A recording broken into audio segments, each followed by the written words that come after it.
예수님의 이름으로 기도드립니다. 아멘. 오늘은 승천이 우리에게 주는 유익이라는 제목으로 하나님의 말씀을 전하도록 하겠습니다. 성경에는 예수님 말고 승천한 사람이 또 있습니다. 두 명이 더 있는데 한 사람은 에녹이고 다른 한 사람은 엘리야입니다. 우리는 에녹과 엘리야의 승천을 보면서 죽음을 겪지 않고도 하나님께 갈 수 있다는 소망을 갖게 됩니다. 실제로 에녹과 엘리야는 구약에 살았던 성도들에게 큰 위로와 소망을 주었습니다. 창세기 5장에 보면 아담의 족보가 나옵니다. 아담의 족보는 곧 사람의 족보라고 할 수 있는데 이 족보에서 가장 많이 등장하는 단어가 무엇이겠습니까? 바로 죽었다라는 표현입니다. 족보의 결론은 모든 사람이 죽었다는 것입니다. 어떤 사람들은 900년 이상 산 사람도 많았습니다. 하지만 결국은 다 죽었습니다. 그런 점에서 에녹과 엘리야의 승천 이야기는 구약에 살았던 성도들에게 많은 소망을 주었을 것입니다. 이처럼 그리스도의 승천하심도 우리에게 큰 위로와 소망을 가져다 주는데, 특별히 그리스도의 승천은 단순히 에녹과 엘리야의 그것과는 차원이 다른 것입니다. 에녹과 엘리야의 승천이 죽음을 두려워하는 성도들에게 천국에 대한 소망 가져다 주었다면, 그리스도의 승천하심은 그것을 넘어 놀랍고도 실제적인 영적 유익을 가져다 줍니다. 우리는 사도신경을 통해 그리스도의 승천하심을 믿는다라고 고백합니다. 우리는 이 고백과 함께 그리스도의 승천을 통해 얻게 되는 영적인 유익을 함께 떠올리며 실제로 그것을 누리며 살아갈 수 있어야 합니다. 그렇다면 여러분, 그리스도의 승천에 대해 우리는 어떤 신앙 고백을 가져야 할까요? 또 우리는 그리스도의 승천을 통해 어떤 유익을 누리며 살아갈 수 있어야 하겠습니까? 먼저 우리는 그리스도의 승천이 역사적인 사실이라는 것을 믿을 수 있어야 합니다. 사도행전 1장에 따르면 우리 주님께서는 승천하셨는데 특별히 제자들이 보는 데서 하늘로 올라가셨습니다. 사도행전 1장 9절 말씀에 보면 이 말씀을 마치시고 그들이 보는 데에 올리져 가시니 구름이 그를 가리어 보이지 않게 하더라. 예수님이 부활하시는 그 순간 그것을 본 사람은 아무도 없었습니다. 모두가 이미 부활하신 예수님을 보았을 뿐이지 예수님이 부활하신 그 순간에 본 사람은 아무도 없었습니다. 하지만 승천은 달랐는데 제자들이 두 눈으로 똑똑히 보는 가운데 예수님은 하늘로 올라가셨습니다. 그렇다면 예수님은 왜 승천하셨을 것일까요? 그것은 너무도 명백한데 바로 우리의 유익을 위해서입니다. 예수님은 자기 자신을 위해 하늘로 승천하지 않으셨습니다. 앞으로도 구체적으로 살피겠지만 그리스도께서 승천하신 것은 우리의 유익을 위해서라는 이 사실을 꼭 기억해야 합니다. 그리스도의 승천이 우리에게 유익하다. 얼핏 보면 이것이 이해가 되지 않을 수 있습니다. 왜냐하면 예수님이 이 땅에 계시는 것이 우리에게 더 유익하다라고 느껴지기 때문입니다. 하지만 오늘 본문에 등장하는 그리스도의 승천을 살펴보면 우리가 이 승천을 통해 받게 될 유익을 우리는 생각해 볼 수 있습니다. 부활하신 주님께서는 제자들이 보는 가운데 승천하셨습니다. 이제 더 이상 제자들은 예수님을 볼 수 없게 된 것입니다. 따라서 이것은 엄청나게 슬픈 일이 아닐 수 없습니다. 주님과 제자들이 영역 작별하는 순간이기 때문입니다. 그런데 이상하게 오늘 본문에 보면 제자들은 전혀 슬퍼하지 않습니다. 오히려 52절 말씀은 제자들이 크게 기뻐했다. 제자들이 크게 기뻐했다. 이렇게 기록하고 있습니다. 제자들은 예수님이 부활하셨음에도 크게 두려워했던 사람들입니다. 그런데 그들은 승천하시는 주님 앞에서는 더 이상 두려워하지 않습니다. 이전에 보였던 두려움은 완전히 사라졌습니다. 예수님이 부활하셨을 때 제자들은 두려워서 문을 꼭꼭 걸어 잠근 채 숨어 있었는데, 이제 그들은 대적자들이 있는 예루살렘으로 돌아가 날마다 성전에서 하나님을 찬양합니다. 오늘 52절과 53절의 말씀입니다. 그들이 그에게 경배하고 큰 기쁨으로 예루살렘에 돌아가 늘 성전에서 하나님을 찬송하니라. 우리는 보통 제자들이 언제 변했느냐? 오순절 성령님이 오심으로 능력을 받아 변했고 담대하게 복음을 전했다, 이렇게 생각합니다. 이것이 완전 틀린 이해는 아니지만 엄밀하게 말하면 주님의 승천을 목격함으로 모든 두려움에서 완전히 벗어날 수 있었습니다. 이 사실은 우리에게 엄청난 가르침을 줍니다. 어떤 가르침을 줄까요? 만약 우리가 이 세상을 살아가면서 두려워하고 담대히 복음을 전하지 못한다면 그것은 그리스도의 승천에 대한 이해가 부족하기 때문이다. 이러한 가르침을 받을 수 있는 것입니다. 여러분은 어떠하십니까?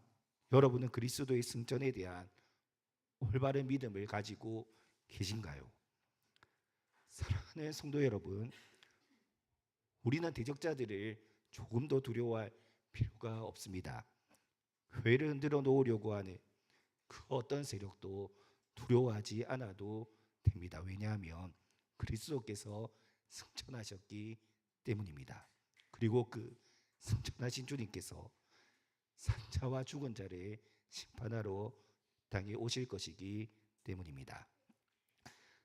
따라서 하이델베르크 요리문답 46문은 그리스도의 승천에 대해 이렇게 고백합니다.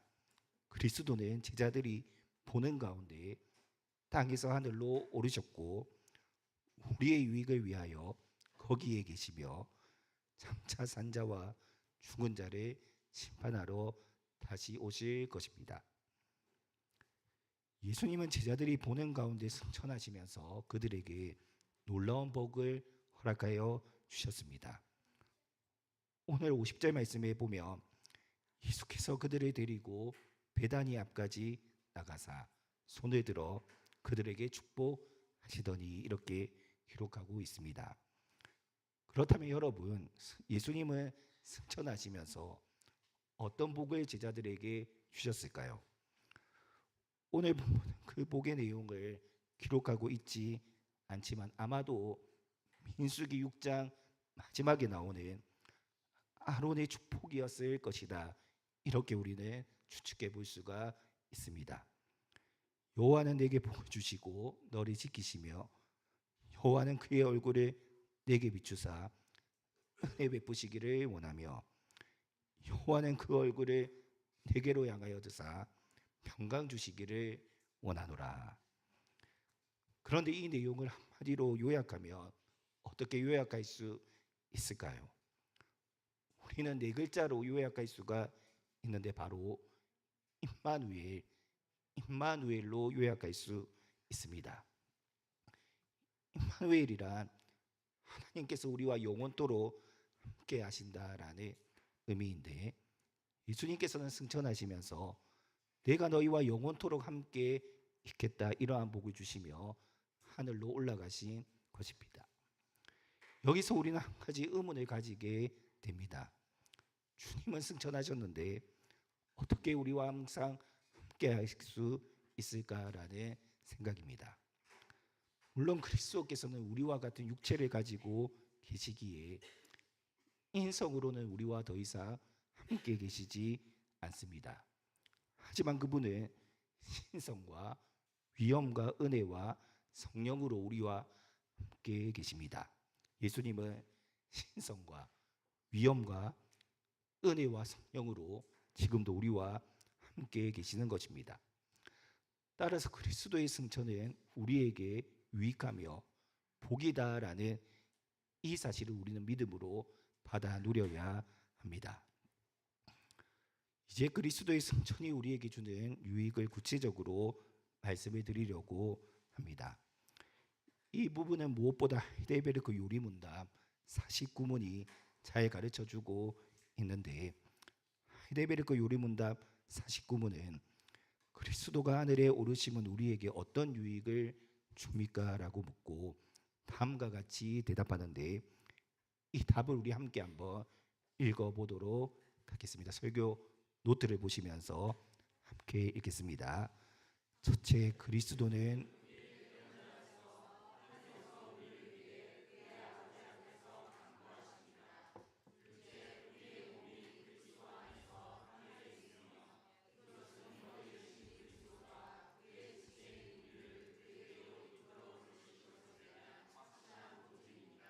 셋째, 그리스도는 그 보증으로 그의 성령을 우리에게 보내시며 우리는 성령의 능력으로 말미암아 그리스도가 하나님 우편에 앉아 계신 위의 것을 구하고 이것을 구하지 않습니다. 이 고백을 따라 그리스도의 승천이 우리에게 주는 첫 번째 유익은 그리스도께서 우리를 위해 간구하신다라는 것입니다. 그리스도께서는 제자들에게 복을 주시며 승천하셨습니다. 그리고 승천하신 이후에도 여전히 제자들, 저와 여러분, 그리고 교회를 축복하십니다. 승천하셨다는 것은 곧 하늘이 열렸다라는 의미인데, 하늘이 열렸다는 것은 하나님과 우리가 화목하게 되었다라는 뜻입니다. 이 모든 것이 그리스도의 승천이 있었기 때문에 가능한 것이며, 이제 그리스도께서는 하나님과 가장 가까운 곳에서 우리를 위해 간구 기도하시는데 엄청난 유익이 아닐 수가 없는 것입니다. 우리가 죄를 용서받고 죄사함의 복을 누릴 수 있는 것, 그리스도께서 승천하셨기 때문입니다. 이에 대해 사도 요한은 다음과 같이 가르칩니다. 요한일서 2장 1절의 말씀입니다. 나의 자녀들아, 내가 이것을 너희에게 쓰면 너희로 죄를 범하지 않게 하려 함이라. 만일 누가 죄를 범하여도 아버지 앞에서 우리에게 대언자가 있으니 곧 의로우신 예수 그리스도시라. 승천이 주는 두 번째 유익은 우리의 몸이 그리스도 안에서 하늘에 있게 되는 유익입니다. 이것은 우리에게 조금 생소할 수가 있는데, 왜냐하면 우리는 이 사실을 거의 실감할 수 없기 때문입니다. 하지만 이 유익은 엄청난 것이 아닐 수가 없습니다. 우리가 그리스도 안에서 이미 하늘에 있다, 정말로 위대한 복이 아닐 수가 없는데, 이것을 그리스도와 신자의 연합이다, 이렇게 부릅니다. 교회의 머리가 되시는 분은 예수 그리스도이십니다. 교회는 그의 몸입니다. 머리와 몸이 서로 분리될 수 없는 것처럼 교회는 이 땅에 존재하는 동시에 하늘에 계신 그리스도와 이미 함께 있는 것입니다. 따라서 에베소서 2장 5절에서 6절 말씀은 우리에게 이렇게 가르칩니다. 허물로 죽은 우리는 그리스도와 함께 살리셨고 또 함께 일으키사 그리스도 예수 안에서 함께 하늘에 앉히시니.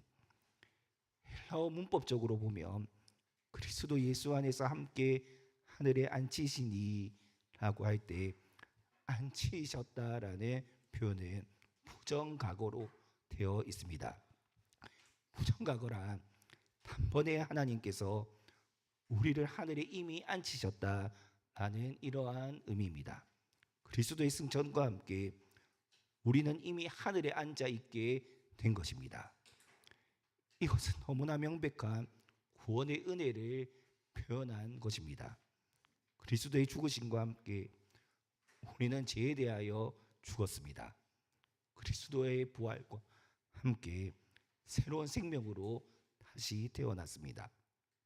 그리고 그리스도의 승천과 함께 우리도 하늘에 이미 앉아 있게 된 것인데, 바울은 빌립보서 3장 20절을 통해 우리의 시민권은 하늘에 있는지라 라고 표현한 것이 바로 이러한 의미입니다. 마지막으로 그리스도의 승천이 우리에게 주는 세 번째 유익은 성령을 통해 오는 유익입니다. 그리스도의 승천은 사탄에 대한 완전한 승리를 의미합니다. 승리하신 그리스도께는 반드시 보상이 따르게 되는데 어떤 보상이냐? 바로 하나님께서 그리스도에게 성령을 선물로 주신 것입니다. 그런데 너무도 감사하게 승천하신 그리스도께서는 이 성령을 선물로 받으셔서 그것을 자기 자신을 위해 사용하지 않고 우리에게 친히 주셨습니다. 따라서 승천하신 주님께서 교회를 위해 가장 먼저 하신 일, 바로 오순절날에 성령님을 보내 주시는 것이었습니다. 그렇다면 여러분, 성령이 우리에게 주어졌다는 것, 이것이 어떤 유익이 있겠습니까? 우리는 성령을 통해 하늘에 계신 그리스도를 볼 수 있습니다. 그리고 성령 안에서 이 땅의 것을 우리의 목적으로 삼지 않고 하늘을 우리의 삶의 궁극적인 목표로 삼게 됩니다. 세상 사람들과 근본적으로 다른 삶을 살 수 있게 되는데, 이 모든 것이 성령님을 통해 우리에게 주어지는 유익입니다. 세상 사람들은 이 세상에서 땅의 것만 바라보며 살아가다가 결국 땅에 묻혀 흙으로 돌아갑니다. 하지만 우리는 성령 안에서 하늘에 계신 그리스도에게로 나아가게 됩니다. 빌립보서 3장 20절 말씀입니다. 그러나 우리의 시민권은 하늘에 있는지라 거기로부터 구원하는 자 곧 주 예수 그리스도를 기다리노라. 사랑하는 성도 여러분, 오늘 우리는 그리스도의 승천이 우리에게 주는 유익을 함께 살펴보았습니다. 예수님의 승천은 단순히 예수님께서 하늘로 올라가셨다라는 이 사건이 아닙니다. 예수님의 승천은 역사적인 사실이며 제자들이 두 눈으로 보는 가운데 이루어진 사건입니다. 그리고 무엇보다 이 승천은 우리에게 놀라운 유익을 주기 위한 승천이었습니다. 따라서 제자들은 승천하신 주님을 보면서 더 이상 슬퍼하지 않았습니다. 오히려 그들은 크게 기뻐하며 예루살렘으로 돌아갔고 달마다 성전에서 하나님을 찬송했습니다. 어떻게 그렇게 할 수 있었습니까? 그들은 승천하신 주님이 더 이상 자신들을 떠나신 것이 아니라 오히려 하늘 보좌에서 더 크고 더 영광스러운 방식으로 자기 백성과 함께 하신다는 이 놀라운 사실을 깨달았기 때문입니다.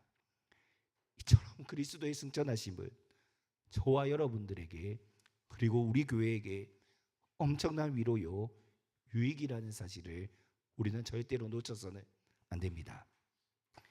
교회를 흔들려는 세력이 있어도, 우리의 믿음을 무너뜨리려는 시험이 있어도, 인생의 무거운 짐과 죽음의 그림자가 우리 앞에 놓여 있어도 우리는 더 이상 절망하지 않을 수 있습니다. 왜냐하면 우리 주 예수 그리스도께서 하늘에 오르셨고 지금도 하나님 보좌 우편에서 우리를 위해 간구하고 계시기 때문입니다. 우리가 연약하여 죄를 범할 때도 낙심하지 않을 수 있습니다.